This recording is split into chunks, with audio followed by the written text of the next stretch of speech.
अस्सलाम वालेकुम। आज मैं बात करने आई हूँ जो इंटरसेप्ट जो एक इंडिपेंडेंट अखबार है, जो एक इंडिपेंडेंट न्यूज़ एजेंसी कह लें, न्यूज़ का सोर्स है उसको कह लें। उन्होंने एक दफ़ा फिर पाकिस्तान से रिलेटेड एक एक और स्टोरी ब्रेक की है जो कि काफ़ी हिला देने वाली है, काफ़ी कुछ सामने आता है उससे। तो उनसे उनके उसके बारे में, उस स्टोरी के बारे में मैं आपसे कुछ बात करने आई हूँ। अच्छा, ये वही अखबार है, ये वही लोग हैं जिन्होंने जो है वो साइफ़र की हकीकत वाली स्टोरी भी बताई थी कि किस तरह से हमारे अफ़वाज के ही अंदर से किसी ने उनको दी थी, इत्तलात दी थी कि वो साइफ़र वाक़ई एक हकीकी डॉक्यूमेंट था और वो किस तरह से अम, उनके उन तक आया है, और उन्होंने वो स्टोरी भी ब्रेक की थी, जिसके बाद हमने देखा है कि खान साहब इस वक़्त भी जेल में हैं और उनके ऊपर इल्ज़ाम लगाया जा रहा है कि जैसे उन्होंने या उनकी पार्टी में से किसी ने ये खबरें दी हैं। हालाँकि जिस वक़्त ये सारा कुछ हुआ, उस वक़्त खान साहब तो ऑलरेडी जेल में थे। बहरहाल वो एक अलहदा बात है। इस दफ़ा जो उन्होंने बड़ी एक धमाका ख़ेज़ कहानी है, उसमें वो ये बताते हैं कि किस तरह से पाकिस्तान की जो पीडीएम की हुकूमत थी, उन्होंने किस तरह से अमेरिका के साथ मुआहदे किए, उनको एम्यूनेशन बेचा, और किस तरह से अमेरिका ने फिर आईएमएफ की जो डील है, वो सिक्योर करने में उस वक़्त की हुकूमत को, इसहाक डार को मदद की उसमें। तो वो पूरी कहानी है। अच्छा, रायन ग्रिम खुद उन्होंने कुछ इंटरव्यूज़ में बात कही है कि ये कहानी नई नहीं है, इसके बारे में तज़किरा पहले भी हो चुका है, लेकिन ये पहली दफ़ा है कि किसी ने इस कहानी को पूरे दस्तावेज़ के साथ, पूरी सबूतों के साथ और पेश किया। तो मैं डिस्क्रिप्शन में नीचे द इंटरसेप्ट का लिंक आपको आर्टिकल का मेन कर भी दूँगी आप लोगों के लिए पोस्ट। लेकिन शुरुआत करते हैं सबसे पहले कि उन्होंने शुरू में किस तरह से लिखा है। उन्होंने लिखा है कि अमेरिका ने यूक्रेन के लिए खुफिया तरीके से असलहे के मुआहदे के ज़रिए पाकिस्तान को आईएमएफ से बेल आउट हासिल करने में मदद की।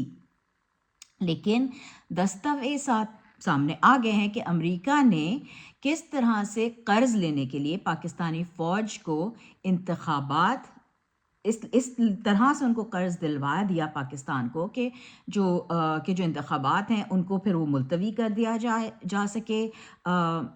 को पता नहीं कोई पता नहीं कितनी लंबा कितने दिन के लिए इंतखाबात नहीं हों। जिस तरह से पीटीआई के ऊपर फिर क्रैक डाउन हुआ है, जिस तरह से खान साहब, ना सिर्फ खान साहब बल्कि तहरीक के कई वर्कर और सपोर्टरों पे ज़ुल्म हो रहा है और उनको जेलों में रखा जा रहा है। ये सब कुछ जो है ये इस तरह से फ़ीज़िबल हुआ है क्योंकि पाकिस्तान की इकॉनमी जो थी, जो पाकिस्तान वो तो टैंक हो रही थी। वो तो बार-बार ये बात हो रही थी कि मक़रूज़ हो जाएगा मुल्क, और मुल्क जो है वो क्या कहते हैं, बैंकरप्ट होने वाला ये मुल्क है। लेकिन किस तरह से अमेरिका ने ये मुआहदा किया जिससे अ, जिससे कि ये आईएमएफ ने फिर पाकिस्तान को लोन दिया। अच्छा, में ये हुआ था, अम अमेरिका के पास, अमेरिका जो है वो असलहात बनाता है दीगर, लेकिन वो जो एम्यूनेशन होता है, वो बनाने की सलाहियत अमेरिका में नहीं है। तो उन्होंने किस तरह से मुआहदे किए खुफिया तरह से, और खुफिया तौर पे उन्होंने पाकिस्तान के साथ ये डील्स की कि पाकिस्तान जो है वो एम्यूनेशन बना करके और वो अमेरिका को बेचेगा, और अमेरिका उसको ख़रीद के और फिर जो है वो मुदाखलत करेगा कि आईएमएफ से किस तरह पाकिस्तान को कर्ज़ा मिल जाए। अच्छा, पाकिस्तान का कर्ज़ा जो था वो आईएमएफ के उस पे वो अटका हुआ था, और वो अटका हुआ किस वजह से था? क्योंकि पाकिस्तान को पहले ये दिखाना था कि जो है वो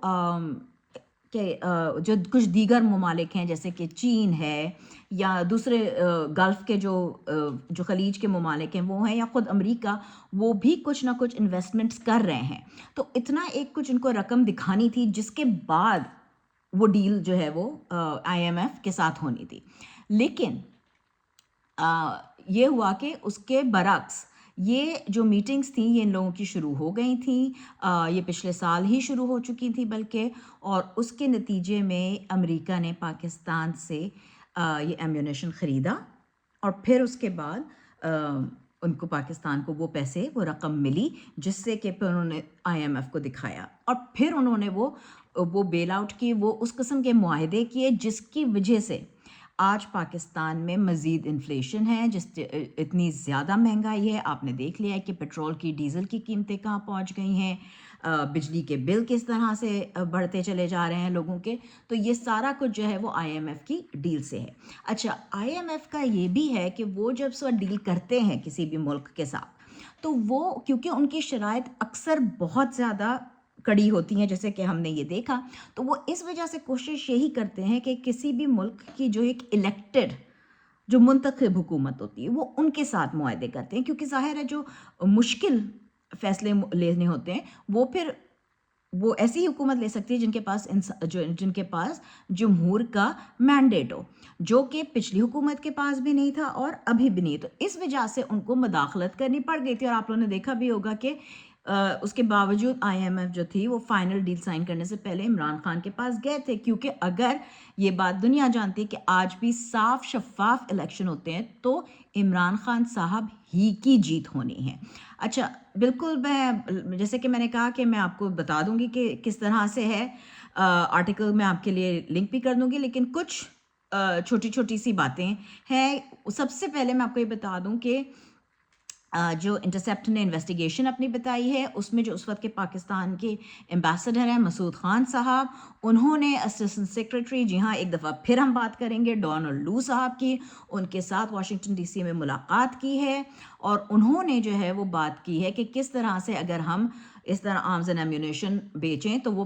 یوکرین کے لیے، تو وہ فائنینشیل پوزیشن میں پاکستان کو آئی ایم ایف کی نظروں میں جو ہے وہ تھوڑا سا وہ کانفیڈنس دلا سکتے ہیں. اس میٹنگ کے بعد یہ جو سٹ ڈاؤن ہوا تھا، اس کے بعد جو ہے وہ ڈونلڈ بلوم جو کہ پاکستان میں امریکہ کے سفیر ہیں، ان کی اور اسحاق ڈار کی ملاقات ہوئی، جس میں یہ مزید فائنلائز ہوئے ہیں کہ لو نے جو ہے وہ بتایا تھا ان کو، مسعود خان صاحب کو، کہ مئی 23 کو جو امریکہ کی میٹنگ ہوئی تھی، انہوں نے پاکستان کے لیے جو پیمنٹ تھی اس کی وہ کلیئر کر دی ہے. اور پھر اس کے بعد جو ہے $900 ملین، مطلب 90 کروڑ ڈالر جو ہیں، 90 کروڑ ڈالر تک کی امداد جو ہے، امداد تو کیا کہ ایمیونیشن جو ہے وہ پاکستان نے امریکہ کو بیچے، جو کہ پھر یوکرین کے لیے استعمال ہوئے. تو بس باقی کے آپ دیکھ لیجئے گا، لیکن یہ بتانا بہت ضروری ہے کہ یہی کچھ یوکرین کی جنگ میں، رشیا اور یوکرین کی جنگ میں جو پاکستان کا فیصلہ تھا، جو خان صاحب کا فیصلہ تھا کہ پاکستان کسی بھی سائٹ پہ نہیں رہے گا، وہ جنگ سے دور رہنا چاہتا ہے. اور اسی وجہ سے یہ اگین ٹائن ہوتا ہے وہ پوری سائفر کی جو سٹوری تھی اس میں، کہ اگر تو جو ہے وہ آپ خان صاحب کو ہٹا دیں گے تو جو ہے وہ آپ کو پاکستان کو سپورٹ ملے گی، یورپین یونین کی بھی اور امریکہ کی بھی، اور اگر جو ہے وہ یہ رہیں گے تو پھر جو ہے وہ ایسا نہیں ہوگا. تو یہ ساری ڈکٹیشن وہ ملی ہی اس وجہ سے تھی کہ یوکرین کی جنگ میں یوکرین کا ساتھ دیا جائے. اور یوں پاکستان کو ایک دفعہ پھر ڈیموکریسی کو ڈیگریل کر کے، جمہور کو شدید تکلیف میں لا کے، اور اس طرح سے ایک دفعہ پھر پاکستان اسی دوراہے پہ کھڑا ہوا ہے جہاں پہ پاکستان کبھی بھی اپنے پیروں پہ آج تک کھڑا ہو ہی نہیں سکا. وہی ہمارا جو ایک چکر چلتا چلا آ رہا ہے کہ ڈیموکریسی نام کے لیے آتی ہے، اس کے بعد چلی جاتی ہے اور پھر ختم ہو جاتا ہے، کانسٹیٹیوشن چلا جاتا ہے. آج پھر ہم اسی مقام پر کھڑے ہوئے ہیں. پاکستان زندہ باد.